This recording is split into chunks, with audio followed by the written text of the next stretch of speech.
Hey, and welcome to the Systems Boutique podcast. I'm Dr. Ramona H. Lawrence. Most people just simply call me Dr. Ramona. I'm your systems stylist and your business operations expert, and I'm here to help you build a high-end boutique style back-end that creates ease and scalability for you without sacrificing the luxury experience your clients absolutely deserve.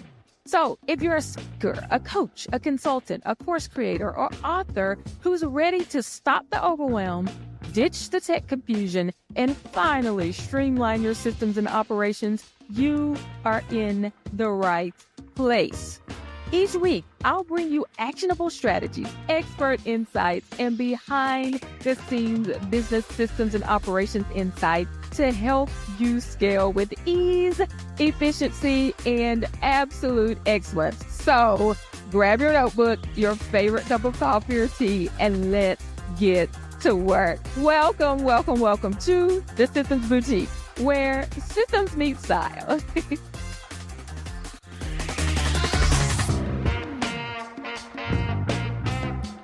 Hey, and welcome back to this week's episode of the Systems Boutique podcast. And who do we have back? We are starting a series today with Coach Rocky. We know that you all love the episodes with Coach Rocky. And so we are starting a series.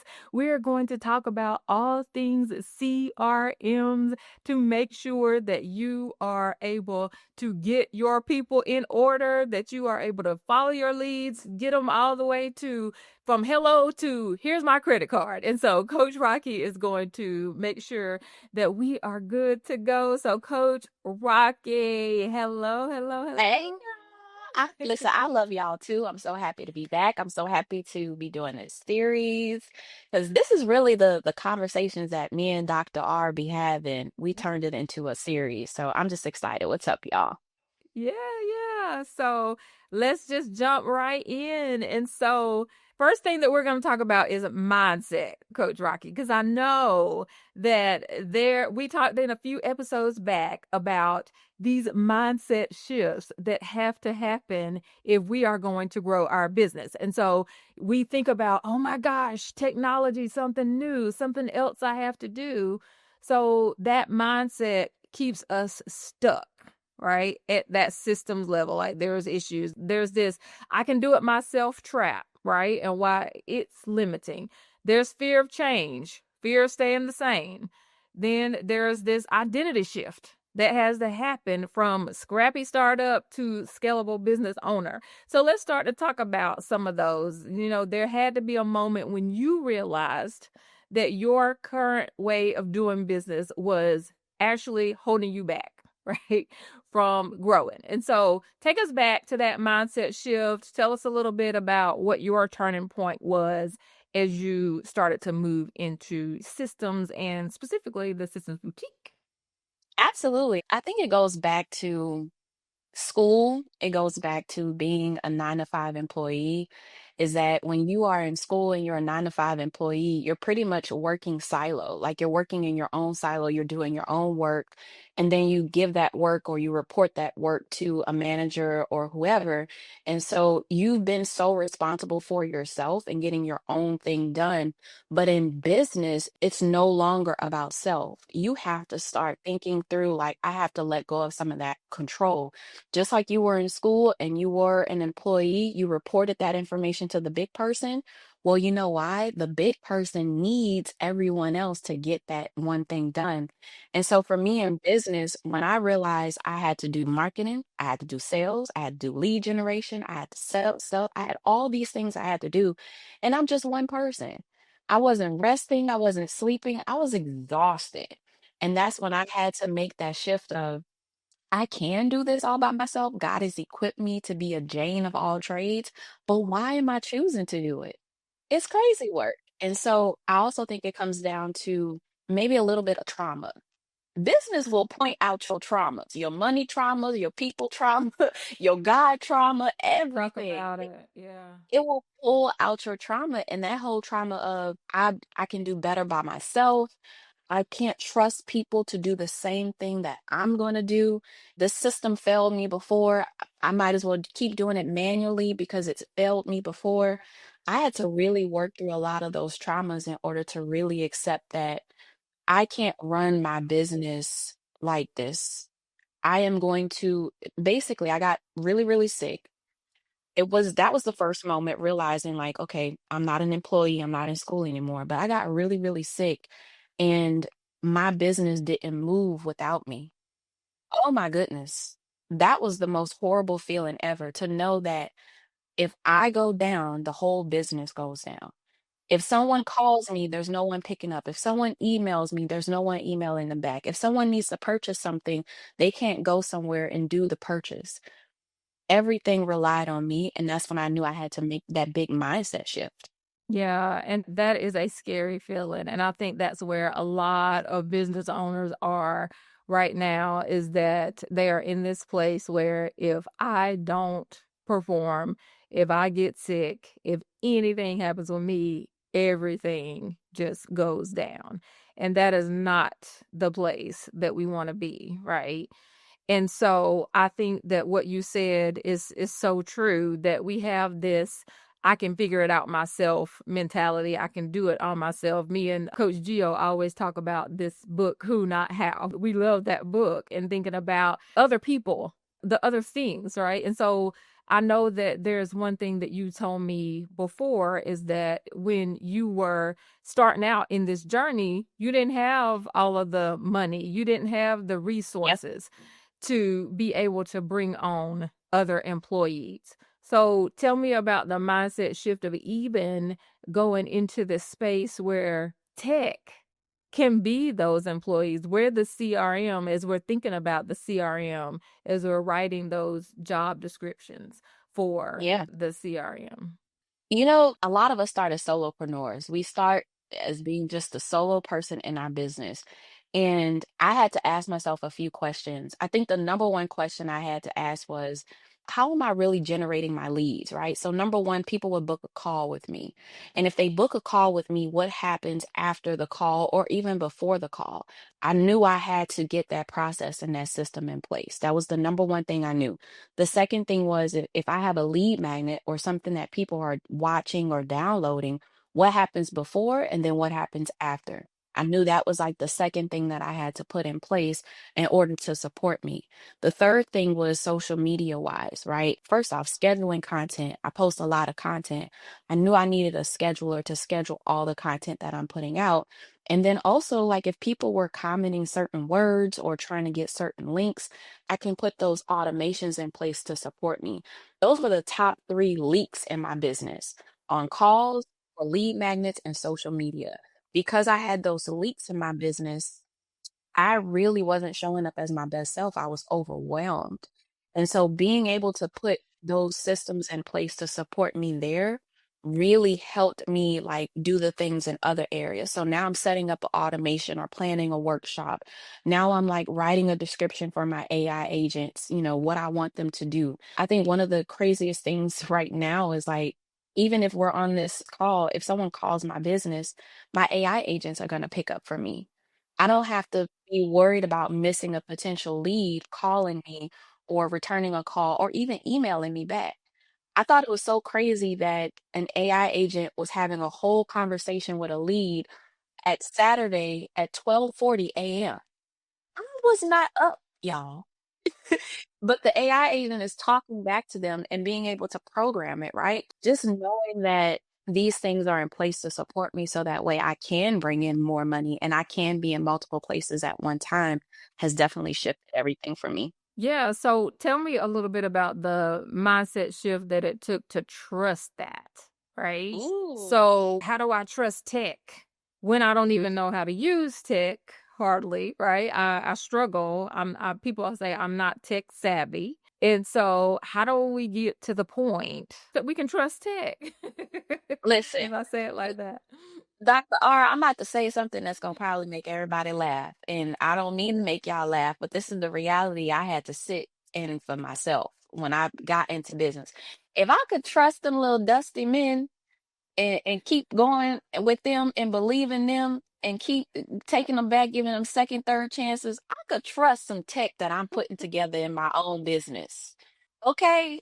Some of y'all will trust somebody who hurt you repetitively versus trying to trust the tech in your business and keep improving it. That's the thing. You won't ever get to 100% tech efficient. It's always like 90, 95, maybe even 99, depending on the type of tool it is. But tech is always going to fail. I think about when Facebook went down one day. I think about when Instagram went down one day. There was one day we couldn't get into the system. Tech is going to fail. It's inevitable. It's tech. And so you have to tell yourself that I deserve to be supported.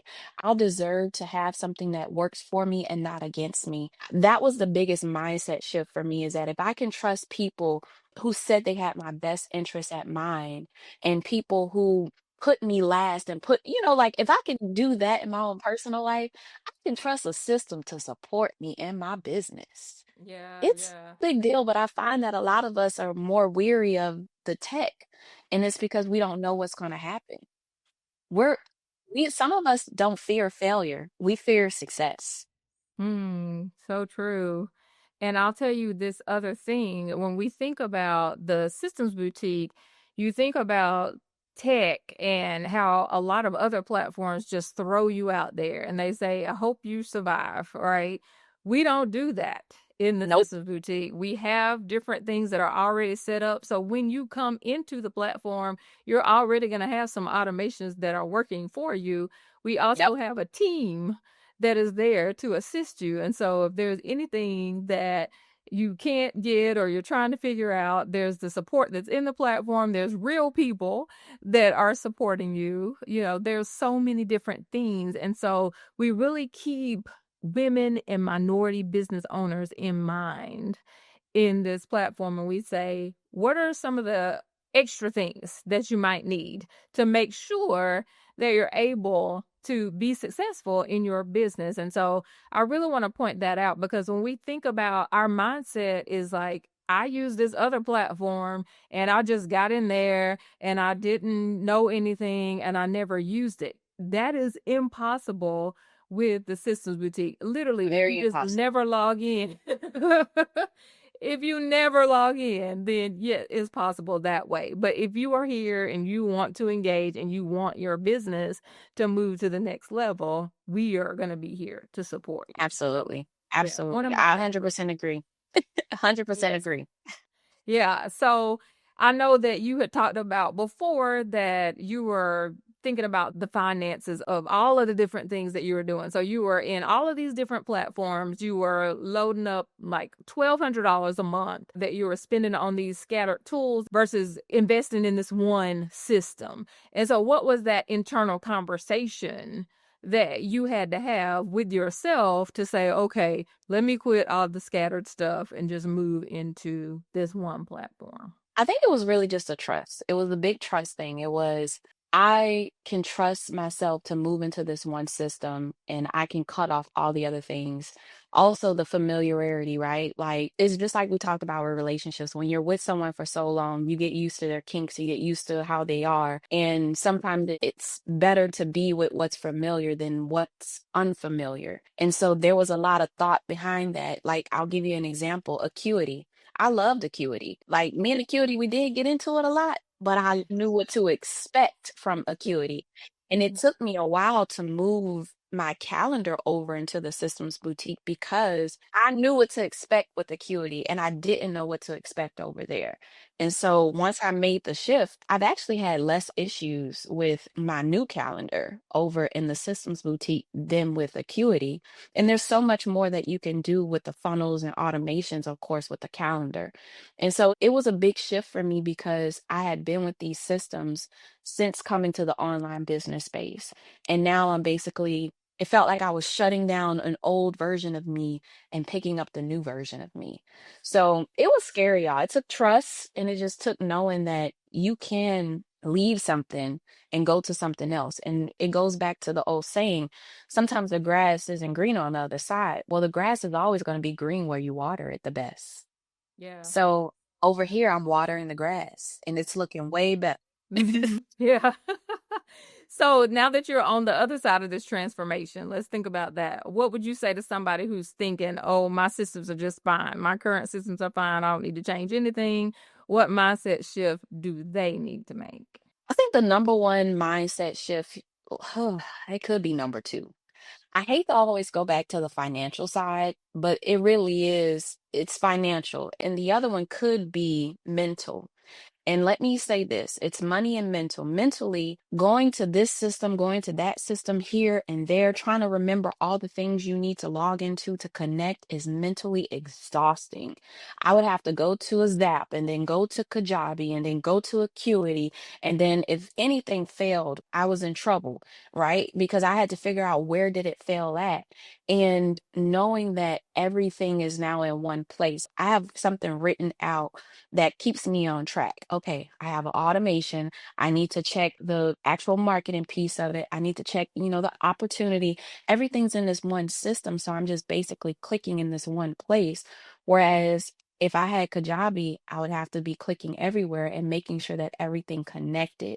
And it took me to realize how mentally exhausted I was from system overload. And then just the money side of it. I save a whole lot more money because I'm able to invest into other things now. Like being able to bring on, I told you this, being in a place where I revamped my business and downsize all these systems, I was able to bring on my cold caller a lot faster because now I can put that money towards hiring people or even just upgrading. I could put it towards creative assets, all these different things now.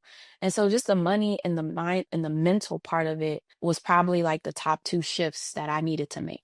I love Yeah. that. And so when you think about moving into the system, what are some lessons learned or things that you thought about with mindset, like the final big thing that you would give to somebody if they're trying to make the decision about moving into a more comprehensive CRM like the Systems Boutique? It's going to be robust. It's going to challenge you. It's going to overwhelm you at first. And I'm just going to speak honestly. I don't know any other way to speak to y'all. But what I will tell you is once you get into it and you commit to it and build it, you get to build something that works for you and not against you. And so I really want you to accept that being spread thin through all of these different systems everywhere is not supportive of you. I promise you, if you've ever been in a place where you're asleep and you wake up and say, oh my God, I forgot to connect that Zap to this so that way they can get this email, then you need to make the shift. You deserve to have more ease in your life. And I think that's really the biggest thing for a lot of people is just knowing that ease is something you deserve and you don't have to keep struggling in order to hit your neck. That's the biggest thing, just to let go of the past and embrace this version of you that you could really be more productive, effective, and efficient. I love that. Productive, effective, and efficient. And that is what we absolutely want our audience to be. And so thank you all for listening to this episode of the Systems Boutique podcast. We will be back next week with Coach Rocky again for the second part of this series. And we are so excited to see you there. In the meantime, share this with somebody else. Head over to thesystemsboutique.com. Check out our services. Schedule a call. We'll fit you right in and get you into the Systems Boutique CRM. But until then, we'll see you on the next episode of the Systems Boutique podcast. Bye. Yeah. All right, my chic CEOs, that's a wrap for today's episode. If you found value in today's conversation, do me a favor. Subscribe, leave a review, and share this episode with another star. That's a speaker, a teacher, an author, or a coach who absolutely needs it. And hey, if you're ready to finally get your systems together, let's chat. Head over to thesystemsboutique.com/strategy to book your systems style strategy call, where we'll map out your perfect business back end. So until next time, keep it chic, keep it systemized, and keep shining like the absolute star you are. See ya.